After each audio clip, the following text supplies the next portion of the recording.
새해 첫 주 우리에게 준 하나님의 말씀은 사도행전 1장 1절에서 11절 말씀입니다. 사도행전 1장 1절에서 11절 말씀, 신약성경 187쪽에 있습니다.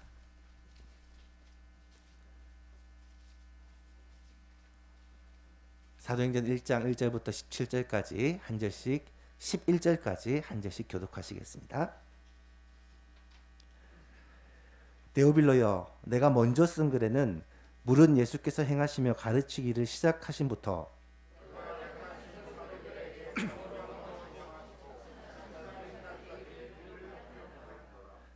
그가 고난받으신 후에 또한 그들에게 확실한 많은 증거로 친히 살아계심을 나타내사 40일 동안 그들에게 보이시며 하나님 나라의 일을 말씀하시니라.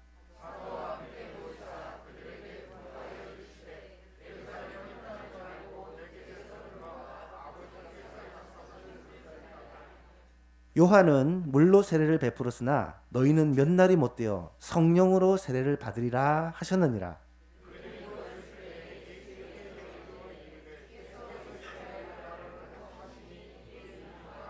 이르시되 때와 시기는 아버지께서 자기의 권한에 두셨으니 너희가 알 바 아니요.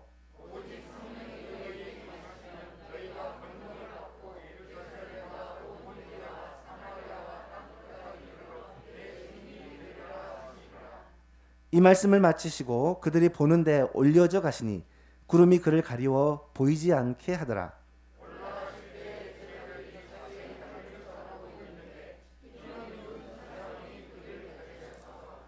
함께 있습니다. 이르되 갈릴리 사람들아, 어찌하여 서서 하늘을 쳐다보느냐.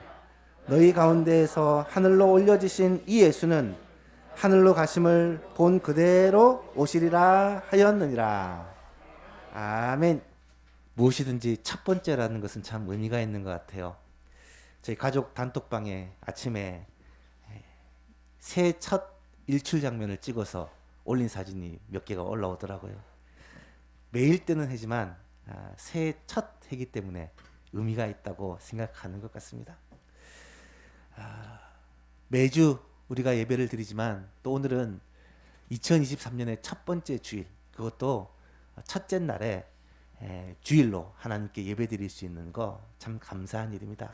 거기에다 보시면 알겠지만 어린아이부터 우리 어른들까지 다 같이 전 세대가 함께 예배 드리는 것, 1년에 한두 번 보기 힘든 일인데 오늘 이렇게 서첫 예배를 전 세대가 함께 드리게 되어서 참 감사하고 하나님께서도 굉장히 기뻐하시리라 확신합니다.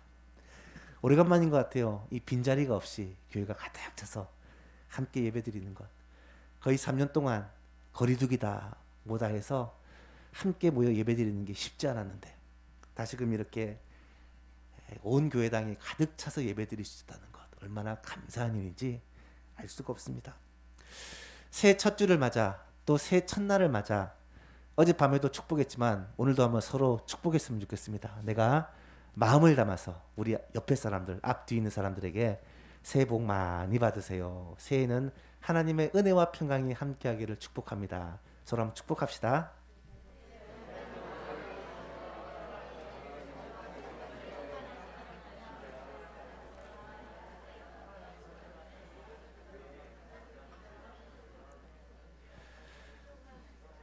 저도 예수만교회 담임 목사로서 우리 예수만교회 온 가족들, 또 이 자리에 함께한 분들께 2023년 새해에는 하나님의 특별한 은혜와 평강이 여러분과 여러분의 가정과 하시는 일 위에 충만하기를 축복합니다.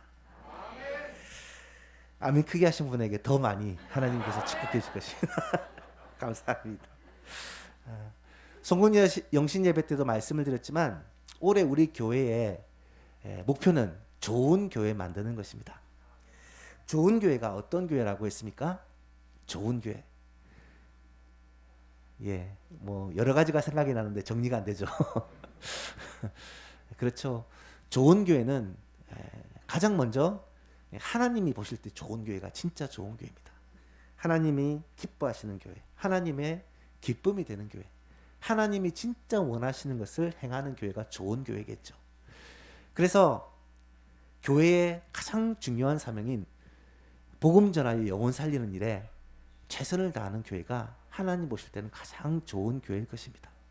우리 예수만 교회가 올해도 변함없이, 아니 올해는 더 열심히 복음 전하여 영혼 살리는 교회가 될 수 있기를 축복합니다.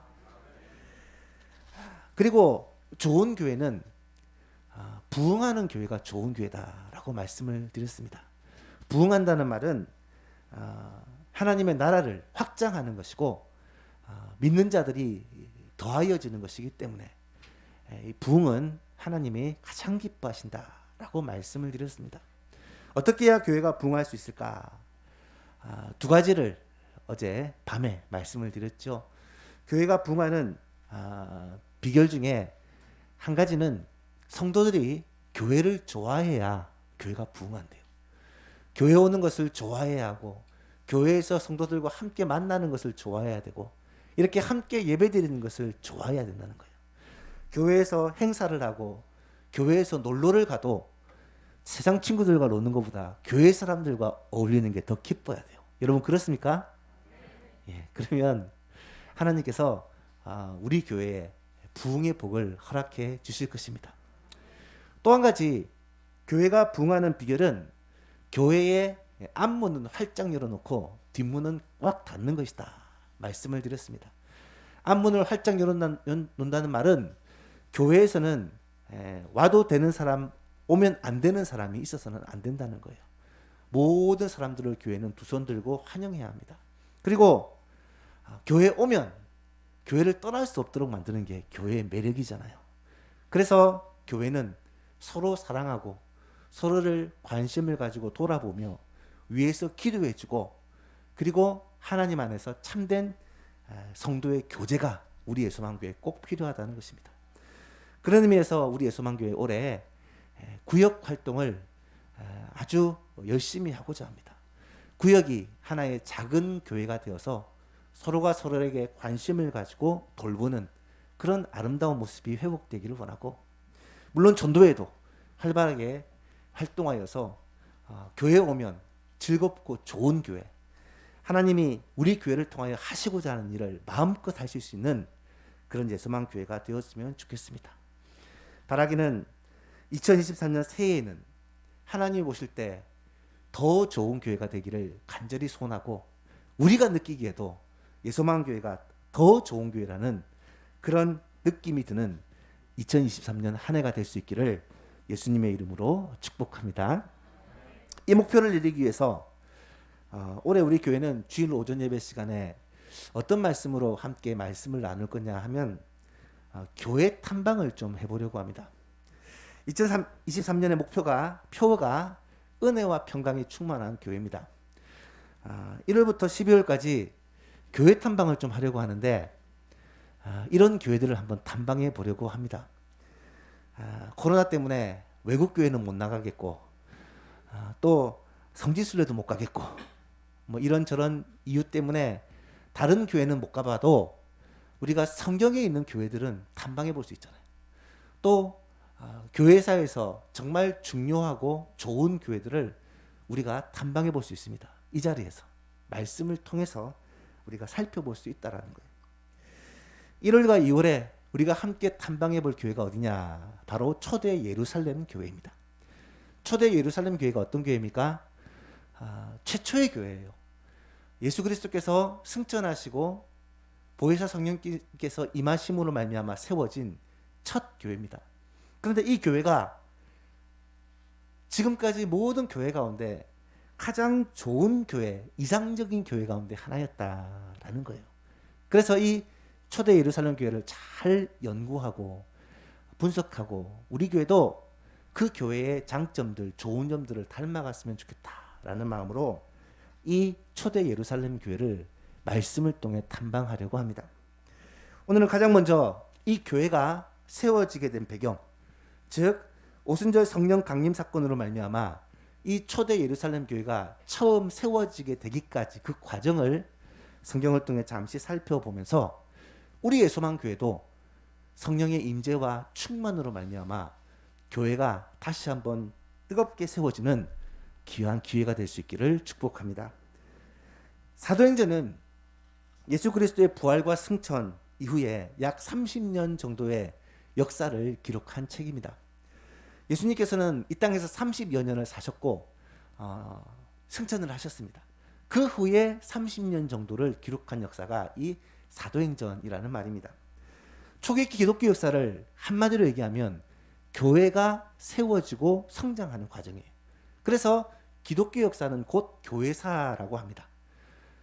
우리가 기독교의 역사라는 표현을 잘 쓰지 않고 교회사라고 쓰는 이유가 기독교 역사가 곧 교회의 역사이기 때문입니다. 교회는 예수님이 승천하신 직후 예수님의 명령을 따라 마가 요한의 다락방에서 모여 기도하는 120명의 이 성도들, 예수님의 12제자, 11제자에 또 마띠아를 더하여 12제자 사도들과 그리고 함께 모여 기도하는 그 120 문도들을 통해서 성령 강림의 역사를 경험하게 되고 그들이 성령을 받자 담대히 복음을 전하게 되고 이 복음을 듣고 3,000명, 5,000명이 예수를 믿고 세례를 받고 주께로 돌아오게 돼요. 그들이 이 예루살렘 안에 각 가정에서 성전에서 모이기 시작했는데 이 모임이 교회가 되었다라는 것입니다. 그들이 모여서 무엇을 했습니까? 그들은 함께 모여서 예배를 했고 찬송을 했고 말씀을 배웠고 기도를 했고 또 교제를 했습니다. 예수님께서 공생의 기간 동안 하셨던 일들, 가르치고 전파하고 치료했던 사역을 이제는 교회의 위임해 주셨기 때문에 예수님의 제자들과 새로 탄생한 이 예루살렘 교회는 예수님이 했던 것 그대로 복음 전하는 일, 말씀을 가르치는 일, 그리고 치유하고 회복하는 일들을 열심히 했다라는 것을 알 수가 있습니다. 특히 예수님의 12제자, 이제 가룟 유다가 죽고 마띠아가 더하여져서 이 12제자를 사도라고 부릅니다. 사도라는 말은 특별한 사명을 가지고 보냄을 받은 자다라는 말이에요. 예수님이 이 제자들을 세상에 파송하셨고 거기다 따로 바울이라는 사도를 불러서 또 이 사도에 함께 참여하게 되었습니다. 이 사도들을 통해 복음이 예루살렘에게 전파되었고 온 유대에 전파되었고 또 이 사도들 중에 특히 바울과 바나바 사도를 통해서 이 복음이 전 세계로 그렇게 퍼져나가게 됩니다. 예수님이 승천하신 후 약 30년 동안 이 복음이 예루살렘과 온 유대와 사마리아와 땅끝까지 퍼져나가는 이 과정을 담은 이야기가 바로 사도행전이다. 사도들의 행전이다 라고 해서 사도행전이라고 말하는 것이죠. 우리 예수만교회는 바로 이 사도행전의 연장선상에 있습니다. 우리 교회가 하나님이 정말로 기뻐하시는 교회, 부흥하는 교회, 하나님의 마음을 기쁘시게 하는 교회, 좋은 교회가 되기 위해서는 이 사도행전 말씀을 통해 교회에 대한 이해를 할 필요가 있는데 그 중에 특별히 이 초대 예루살렘 교회를 잘 연구하고 분석해서 우리 예수만교회도 그런 아름다운 모습을 회복하는 좋은 기회가 되기를 간절히 바랍니다. 귀에 못이 박히도록 들었겠지만 교회는 건물이 아닙니다. 교회는 조직이 아닙니다. 교회는 어떤 시스템이 아니에요. 교회는 에클레시아, 부르심을 받은 사람들의 모임을 교회라고 부릅니다. 하지만 사람들이 모였다고 다 교회는 아닙니다. 예수 믿는 사람들이 모였다고 다 교회는 아니에요. 세상에 힘든 사람들에게 기쁨과 평안을 주기 위해 모인 그런 친교 모임이 교회는 될 수 없습니다. 세상을 아름답게 만들기 위해 봉사하는 봉사 모임이 교회가 될 수 없습니다. 사람마다 자기의 이익을 위해서 모인 이익 집단이 더구나 교회가 될 수가 없습니다. 그렇다면 교회는 무엇입니까?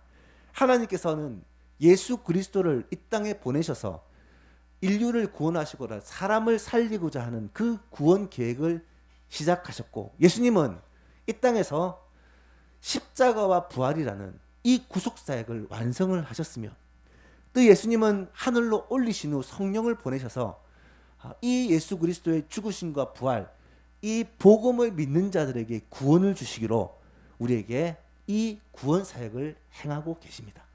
이 복음 전하여 영혼 살리는 구원 사역을 하나님이 누구에게 맡기셨느냐? 바로 교회에 맡기셨다는 거예요. 교회가 무엇입니까? 교회는 예수님이 이 땅에 사셨던 그 구속의 역사를 이어받아 주님 다시 오시는 그때까지 예수 그리스도를 믿음으로 말미암아 구원을 받는 이 복음을 증거하고 예수 그리스도를 믿는 사람들이 함께 모여 이 구원의 하나님의 나라를 계속해서 이 땅 가운데 확장해가는 하나님 나라의 공동체, 그것이 바로 교회다라는 것이죠. 하나님께서 친히 세우셨고 지금도 동행하고 계시고 마지막 심판의 날까지 지키시고 보존하시고 함께해 주실 그 특별하고 고귀하고 거룩한 공동체가 바로 교회라는 것입니다. 그래서 사도 바울은 성령의 영감을 받아 이 교회를 뭐라고 비유를 했냐면 그리스도의 몸이라고 비유합니다. 그리스도의 몸이라는 말이 무슨 말입니까? 머리가 그리스도시고 그 몸이 교회라는 말입니다. 머리의 지시를 받아 온 몸이 일사불란하게 움직이는 것처럼 머리 대신 예수님의 뜻에 따라 온 교회는 한 몸을 이루어 그렇게 진행해 간다는 말이에요. 또 교회는 각 지체가 다른 역할을 감당하지만 하나의 몸인 것처럼 머리 대신 예수 그리스도를 중심으로 온 교회가, 온 성도들이 각각 다른 역할을 감당하지만 온전히 하나가 되어지는 그런 공동체가 교회라는 거예요. 이런 공동체는 교회밖에 없다라는 것입니다. 따라서 우리는 꼭 기억해야 할 것입니다. 모든 교회는 다 하나님의 교회입니다. 사람의 교회가 있을 수가 없습니다. 교회는 그 시작부터 하나님께서 시작하신 교회예요. 예수 그리스도가 내 교회를 세우겠다고 말씀하셨고 성령님이 강림하심으로 교회가 시작되었습니다. 그리고 마지막 날 예수 그리스도의 신부로 이 교회는 주님과 함께 영원토록 살게 될 것입니다. 처음부터 마지막까지 교회는 하나님의 교회요, 하나님께서 주관하시고 다스리시고 함께하는 교회입니다. 교회는 사람의 뜻에 의해, 사람의 입김에 의해, 사람의 주장에 의해, 사람의 생각에 의해 그렇게 흘러가는 공동체가 될 수가 없다라는 사실이에요. 교회를 그렇게 핍박하고 조롱하고 교회를 해체하고 없애려는 사람들이 끊임없이 세상에 있어 왔지만 결국 끝까지 남는 것은 하나님의 교회요, 마지막에 승리하는 것은 하나님의 교회다. 이 사실을 보여주는 것이 요한계시록이에요. 요한계시록을 읽어보시면 결론이 바로 그것입니다. 교회는 끝까지 남고 승리하게 된다. 교회를 핍박하고 교회를 박해하는 많은 사람들은 하나님의 심판을 받게 된다. 이 이야기입니다. 참으로 안타까운 것은 교회 안에서조차도 교회를 우습게 생각하는 사람들이 생각보다 많다라는 거예요. 교회를 어떤 사람들의 조직으로 생각하고 사람들의 생각과 사람들의 입김에 의해서 흘러가는 그런 어떤 단체로 보는 시각들이 존재한다는 것입니다. 사랑하는 여러분, 교회가 세상 조직과 별 다르지 않는 그런 타락한 인간의 공동체가 되어버린 그런 안타까운 일들이 일어나고 있지만 꼭 기억하십시오. 하나님은 교회를 결코 포기하지 않으십니다. 하나님은 교회를 결코 놓지 않으세요. 하나님은 하나님의 방법으로 하나님의 교회, 주의 교회를 마지막 날까지 인도하시고 보호해 주실 것입니다. 우리 교회가 바로 그런 교회입니다. 하나님의 꿈입니다. 마지막 때에 하나님께서 교회를 통해서 하나님의 뜻을 이루어 가실 것입니다. 그래서 하나님의 소원을 이루는 유일한 공동체가 교회라고 저는 확신합니다. 우리의 소망교회가 마지막 때 하나님의 그 뜻과 하나님의 그 소원을 이루는 정말 좋은 교회가 될 수 있기를 주님의 이름으로 축복합니다. 올해 우리가 다양한 교회들을 탐방하면서 우리 교회에 대한 우리의 생각들이 좀 더 새로워졌으면 좋겠고요. 하나님의 마음, 주님의 마음이 우리에게 부어져서 세상 교회, 어쩌면 타락해가는 많은 교회를 바라보면서 주님의 마음으로 우리도 바라보기를 소원하고 우리 교회는 정말로 주님께서 기뻐하시는 교회로 그렇게 아름답게 세워져 나가는데 모든 성도들이 함께 동참하는 귀한 한 해가 될 수 있기를 간절히 소망합니다. 오늘 본문으로 돌아와서 1절 2절을 보니까 데오빌로여 내가 먼저 쓴 글에는 물은 예수께서 행하시며 가르치기를 시작하신부터 그가 택하신 사도들에게 성령으로 명령하시고 승천하신 날까지의 일을 기록하였노라. 내가 먼저 쓴 글은 누가복음을 가리키는 것이고 나는 누가를 가리킵니다. 누가가 사도행전을 기록했거든요. 누가가 데오빌로라는 사람에게 먼저 누가복음을 보냈습니다. 이 누가복음의 내용이 뭐냐? 예수님께서 행하시기를 시작하실 때부터 예수님의 공생의 사역의 시작부터 예수님이 십자가와 부활과 승천하신 때까지 예수님의 전 생애를 그렇게 기록했다라는 것입니다. 실제로 누가복음에는 예수님의 전 생애를 아주 상세하게 시간적 순서에 따라 아주 세밀하게 기록을 해 놓았습니다. 그리고 나서 다시 편지를 보내는데 그것이 사도행전입니다. 그럼 사도행전은 뭐냐? 누가복음의 속편입니다. 누가복음에 기록했던 일 다음에 일어난 일을 사도행전에 기록하고 있다는 거예요. 그렇다면 사도행전에 어떤 내용들이 기록되어 있느냐? 먼저 예수님께서 부활하시고 난 후에 승천하시기까지 약 40일 정도 이 땅에 계셨는데 그때 행한 일들이 기록되어 있다라는 것입니다. 여러분, 예수님이 부활하시고 승천하시기까지 이 40일 동안 어떤 일을 행하셨느냐? 3절 4절에 보니까 3절에서 5절에 보니까 먼저 제자들에게 확실한 많은 증거로 친히 살아계심을 보여주셨다. 예수님은 제자들에게 여러 번 나타나심으로 예수님이 부활했다는 것을 친히 증명해 보여주셨다. 두 번째는 하나님 나라의 일을 계속해서 그들에게 가르쳐 주셨다. 천국의 일, 하나님 나라에 관한 일들을 가르쳐 주셨다. 마지막으로 예루살렘을 떠나지 말고 아버지께서 약속하신 것을 기다리라고 그들에게 명령하셨다라는 것입니다. 여러분, 이 세 가지 일의 목적은요, 제자들을 복음의 증인으로 세우기 위한 작업입니다. 예수님은 부활하시고 승천하시기까지 이 40일 동안 예수님의 제자들을 부활 증인으로, 복음의 증인으로 세우기 위해서 40일 동안 작전을 벌이신 거예요. 보십시오. 부활의 증인이 되려면 부활하신 주님을 만나야 돼요. 지금도 똑같습니다. 하나님 나라의 증인이 되기 위해서는 하나님 나라의 일을 알아야 돼요. 배워야 돼요. 지금도 똑같습니다. 복음의 증인이 되기 위해서는 성령의 충만을 받아야 되기 때문에 앞장서서 일하는 것보다 성령 충만을 받는 게 더 우선적이라는 거예요. 지금도 똑같습니다. 가장 중요한 것이 있다면 마지막 당부입니다. 4절 5절에 보시면 사도들과 함께 모이사 그들에게 분부하여 이르시기를 예루살렘을 떠나지 말고 내게서 들은 바 아버지의 약속하신 것을 기다리라. 요한은 물로 세례를 베풀었으나 너희는 몇 날이 못되어 성령으로 세례를 받으리라. 예수님이 부활하신 후 승천하시기 전에 제자들을 만나 하신 말씀이에요.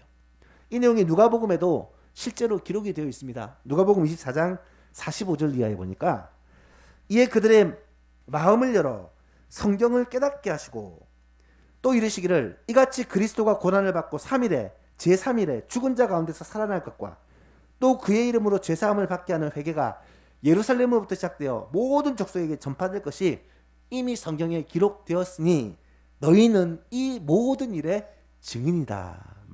마터다. 증인이다. 전하는 사람이다. 증거하는 사람이다. 볼지어다. 내가 내 아버지께서 약속하신 것을 너희에게 보낼 것인데 너희는 위로부터 능력이 입혀질 때까지 예루살렘을 떠나지 말고 이 성에 머물러 있으라. 이렇게 명령을 하셨습니다. 예수님의 이 명령 때문에 그들은 예수님의 부활 후에 다른 곳에 가지 않고 말씀하신 대로 마가 요한의 다락방에 모여서 기도하기를 시작한 거예요. 예수님은 이 모여서 기도하는 그들에게 성령을 보내시기로 약속을 하신 것입니다. 여러분, 성령은요 이미 예수님이 제자들에게 여러 번 말씀하신 거예요.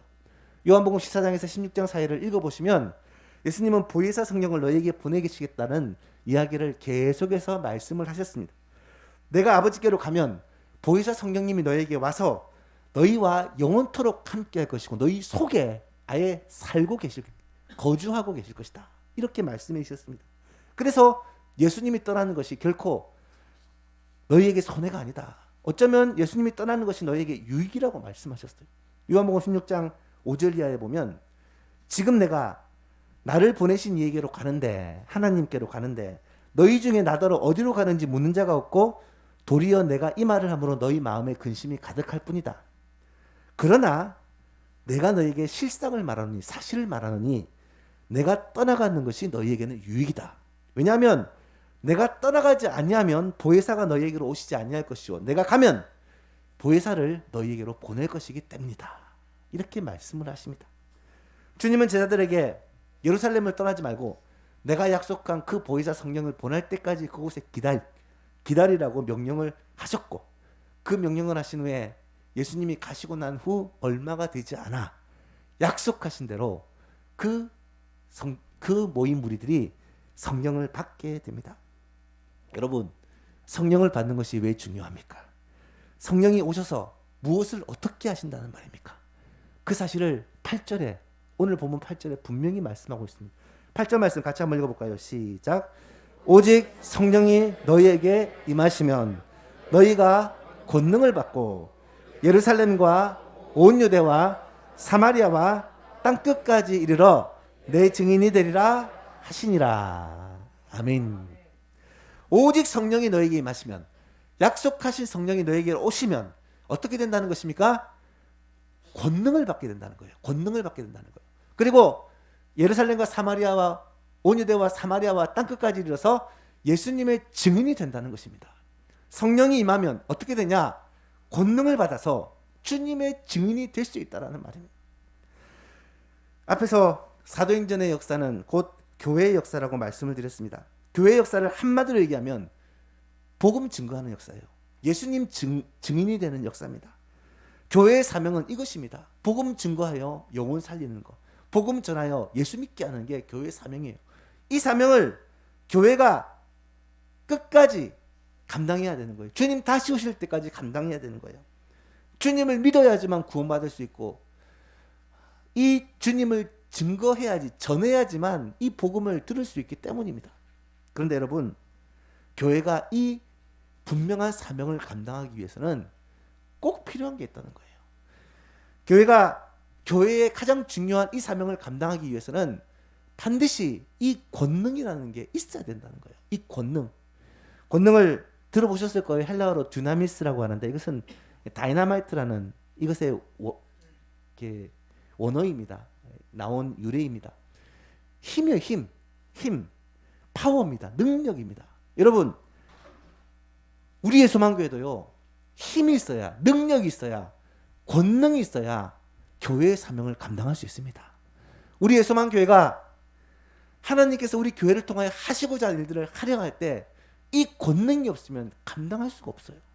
그래서 권능을 주시기 위해서 어떻게 하시느냐? 바로 성령을 보내주신다는 것입니다. 목사님들이 만나면 요즘에 제일 많이 하는 말이 무슨 말인지 아십니까? 참 안타깝지만 요즘 참 전도가 안 된다, 이런 얘기를 늘 하십니다. 어떤 목사님들은 이렇게 단정을 하세요. 전도하는 시대는 끝났다. 여러분, 전도하는 시대 끝났습니까? 전도가 안 됩니까? 여러분, 권능이 없는 거예요. 이 권능을 받지 못해서입니다. 성령 충만 받아 권능을 입으면 지금 이 시대에도 전도는 됩니다. 지금 이 시대에도 믿고 주님께로 돌아오는 영혼은 있습니다. 언제까지요? 주님 다시 오실 때까지 계속해서 이 복음은 증거될 것이라고 성경은 분명히 약속하고 있기 때문입니다. 사랑하는 예수만교회 성도 여러분, 우리 예수만교회 여건과 환경을 보면 사실 그렇게 좋은 여건과 환경은 아닙니다. 큰 교회, 좋은 건물, 아름다운 건물이 없어요. 사실 이곳에서 예배드리고 있지만 여러 가지 면에서 열악한 것이 사실입니다. 여러분은 잘 모르시겠지만 엊그제 갑자기 이 방송 시스템이 고장이 나가지고 저랑 강도사님이랑 장로님이랑 발을 동동 굴렀습니다. 송구영신 예배 드려야 되고 새해 첫 예배 드려야 되는데 주말에 누가 와서 어떻게 고쳐주나 발을 동동 굴렀어요. 열악합니다. 여러 가지 면에서 참 연약합니다. 하지만 우리의 소망교회가 교회로서의 그 사명, 하나님께서 우리의 소망교회에 맡기신 그 사명을 감당하는 비결이 있다는 거예요. 어떻게 해요? 성령 받아 권능을 입으면, 우리 예수만교회는 얼마든지 하나님 맡기신 사명들을 능히 감당하고 하나님께서 보실 때 좋은 교회가 될 수 있음을 믿으시기를 바랍니다. 오늘 이 말씀을 우리가 마음에 꼭 새기기를 원합니다. 두 가지만 딱 기억합시다. 한번 따라해 볼까요? 첫 번째로 우리 교회는 하나님의 교회입니다. 예수만교회는요 하나님의 교회입니다. 목사의 교회도 아니고 장로님의 교회도 아니고요. 누가 그러더라고요. 장로교는 장로교회다. 아닙니다. 장로님은 장로교회가 아닙니다. 목사의 교회도 아닙니다. 성도들의 교회도 아니에요. 이 교회는 하나님의 교회예요. 예수님의 교회입니다. 두 번째로 우리 교회가 교회의 사명을 감당하기 위해서는 뭐가 필요하다고요? 권능이 필요합니다. 이 권능은 성령 충만을 받아야 주시는 것입니다. 사랑하는 예수만교회 여러분, 2023년 우리 예수만교회가 성령 충만 받아 권능 받아 주님 맡기신 사명을 능히 감당하는 좋은 교회가 될 수 있기를 주님의 이름으로 축복합니다. 그러면 성령 충만을 어떻게 받느냐? 다음 주에 계속되는 말씀을 통해 살펴보도록 하겠습니다.